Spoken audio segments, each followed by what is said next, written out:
Assalamualaikum warahmatullahi wabarakatuh. Sebelumnya, perkenalkan nama saya Siti Sarah dari kelas 1B Program Studi Teknik Informatika Universitas Muhammadiyah Sukabumi. Nah, di video ini saya akan membahas mengenai pertanyaan-pertanyaan yang ada di soal nomor 2 UAS Organisasi dan Arsitektur Komputer. Langsung saja kita memasuki materinya. Nah, pembahasan pertama mengenai bus.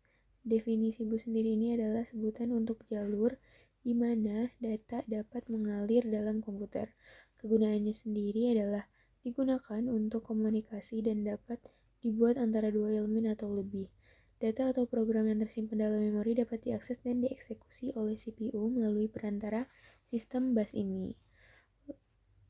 Lalu kita membahas mengenai memori internal dan memori eksternal.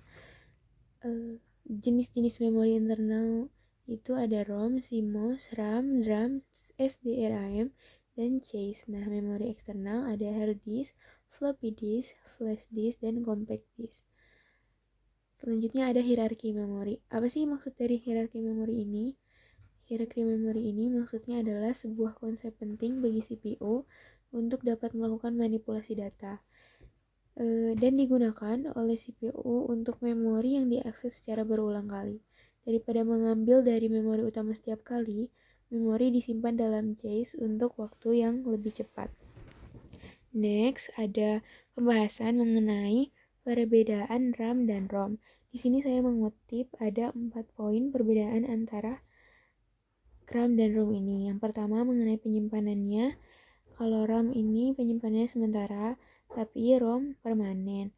Dan volatile, RAM ini volatile atau mudah menguap, sementara ROM tidak mudah menguap atau non-volatile. Poin ketiga adalah digunakan.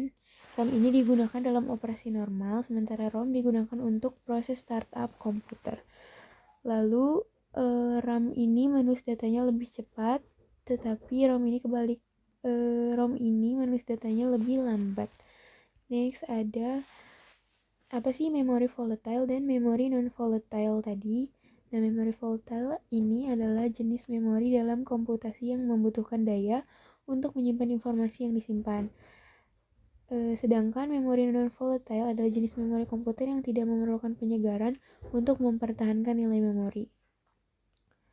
Lalu ada memori erasable dan memori non-erasable. Memori erasable sendiri artinya ini adalah isi memori yang dapat dihapus dan diganti dengan informasi lain. Sedangkan memori non-erasable ini adalah kebalikannya dari memori erasable, berarti yang mana isi memori tidak dapat dihapus dan diganti dengan informasi lain.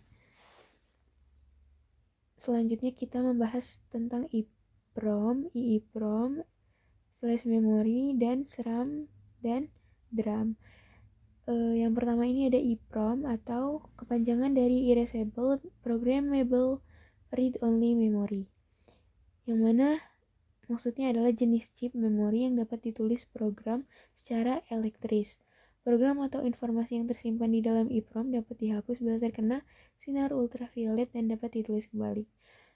Lalu ada EEPROM atau Electrically Erasable Programmable Read-Only Memory. Ini adalah komponen yang banyak digunakan dalam komputer dan peralatan elektronik lain untuk menyimpan konfigurasi data pada peralatan elektronik tersebut. Dan kapasitas atau daya tampung simpan datanya ini sangat terbatas. Lalu ada flash memory. Flash memory ini adalah memori sejenis EEPROM yang barusan saya jelasin. Nah, memiliki banyak lokasi memori untuk dihapus atau ditulisi dalam suatu operasi pemrograman. Selanjutnya ada SRAM dan DRAM dan perbedaannya. Nah, SRAM ini adalah memori on chip yang waktu aksesnya kecil, sedangkan DRAM adalah memori off chip yang memiliki waktu akses besar. Oleh karena itu, SRAM lebih cepat dari DRAM. Next ada tentang chase memory. Maksudnya adalah memori yang berukuran kecil yang sifatnya temporary atau sementara. Lalu ada BIOS. yaitu sistem input atau output dasar.